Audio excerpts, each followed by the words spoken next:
Hello, second graders. This week in your reading series, you guys are reading a story called The Dog That Dug Up Dinosaurs. And I have a book that I just got at one of the last book fairs. Looks like this. And it's called Titanosaur, Discovering the World's Largest Dinosaur. It's a very similar story to what's in your book about how a rancher was out walking around checking on his herd when he came across some dinosaur bones or something sticking out that didn't look quite right. And that's how the very largest dinosaur was ever discovered. However, that story is a little bit too long for me to record, but I would suggest that once we get back to school, that'd be something that maybe you want to look into. It's a pretty cool story. However, I am going to share a story with you called Oh Say Can You Say Dinosaur. It's all about dinosaurs, and you'll find out it's by a very popular character, the Cat in the Hat. So I hope you enjoy learning a little bit more about dinosaurs. All right, our story today is called Oh Say Can You Say Dinosaur. It's by Bonnie Worth, and you can see it has the Cat in the Hat in it.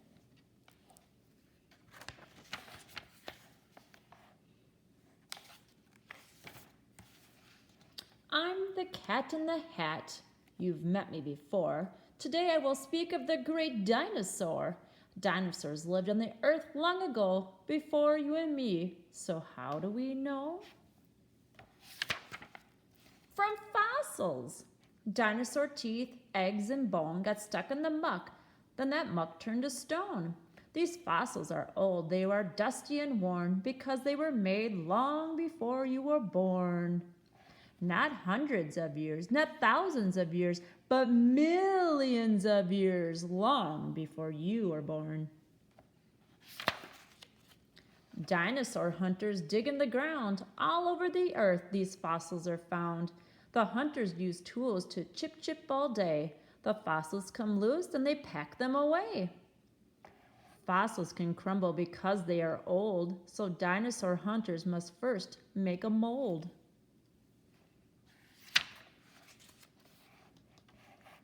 To the dinosaur labs, every bone, tooth, and bit is carefully shipped to see how they fit. Is this a leg bone? Maybe a muzzle. It's a crazy mixed up dinosaur puzzle. Step up and enter the museum hall where dinosaurs stand. Some are big, some are small. Here we will play the best of all games. Oh, say, can you say the dinosaurs' names?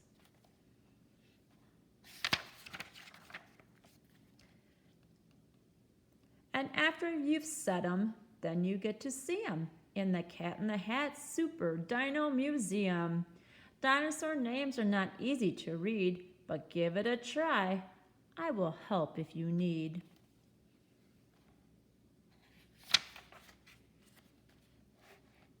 Oh, say, can you say Ankylosaurus?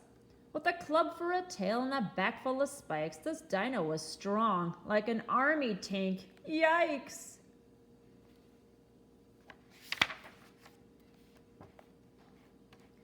Now, can you say Maiasaura? That's one thing we know that this dino did best. She kept her kids cozy and safe in their nest. She kept the nest tidy. She got her kids food. She was a good mother to her dino brood.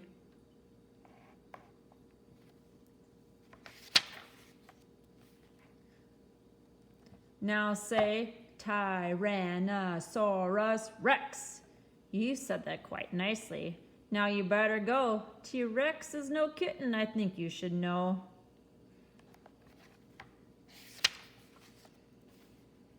This T-Rex was strong, with long teeth sharp as knives. When most dinos saw him, they ran for their lives. T-Rex was a hunter. He hunted for meat. Other dinosaurs were his idea of a treat. Carnivore is the name that we give to dinos like this who ate meat to live.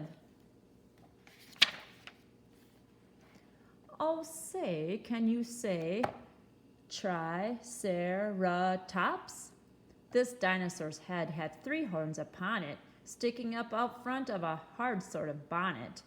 But though he was smaller and not half as fierce, his head was too hard for T-Rex's teeth to pierce. So after a few dozen snaps at his face, T-Rex looked for dinner in some other place. Oh, say, can you say, Apatosaurus? I've gotten this rather tall ladder here for us to see eye to eye with Apatosaurus.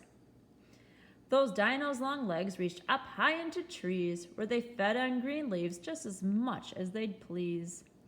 Herbivore is the name that we give to dinos like these who ate plants to live. Can you say Brachiosaurus? This dino was taller than 51 feet, and just how much food do you think he could eat? Nearly as much as a truckload of hay is what he would gobble day after day. That's how he grew to this size, as you see. The cat in the hat just comes up to his knee. He's nowhere as smart as you or me. His brain is the size of a small zucchini.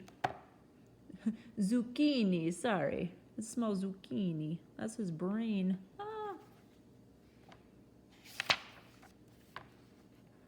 Oh, say, can you say, Iguanodon? What he did with his thumb, we think that we know. We think that he used it to jab at his foe. Oh, say, now say, Deinonychus. Terrible claw is what his name means. We think that this dinosaur hunted in teams. Can you say Archaeopteryx? This fine feathered friend is the earliest known. This bird might have glided, this bird might have flown. One thing we must ask, and we must be quite firm, if this bird was so early,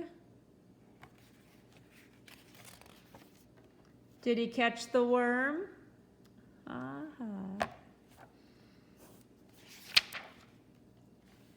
It's getting late now. I see night is falling. The museum is closing. Your mother is calling. Before you head home, dear Sally and Dick, I have a surprise that is really quite slick. This dino's the earliest cat that is known. No one has seen it. It's never been shown. It's super terrific. It stands here before us. Oh, say, can you say? Cat in the Hatosaurus.